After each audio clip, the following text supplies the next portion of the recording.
An iconic picture of an Afghan girl that will resonate around the world for years to come, reminiscent of another Afghan portrait from another generation. This is 19-year-old Bibi Aisha. It was her husband who cut off her nose and ears. Forced into marriage at 16, she ran away from a life of abuse but was caught.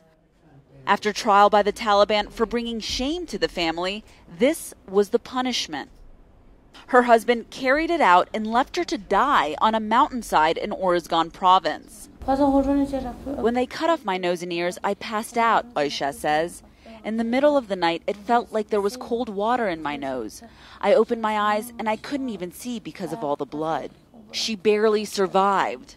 But thanks to an American provincial reconstruction team and this women's shelter in Kabul, she is now getting help and on her way to the United States for reconstructive surgery. Bibi Aisha is only one example of thousands of girls and women in Afghanistan and throughout the world who are treated this way, who suffer abuses like this and worse. In 2001, the situation of Afghan women and Taliban brutality received plenty of attention.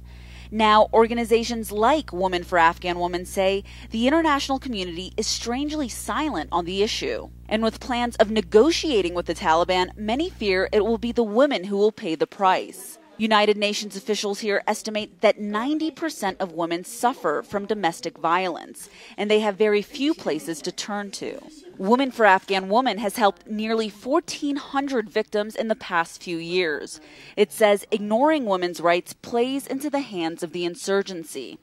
When you have a population, 50% of a population on their knees, it is very easy for extremists, tyrants, to take over a country. They have a ready-made, enslaved population.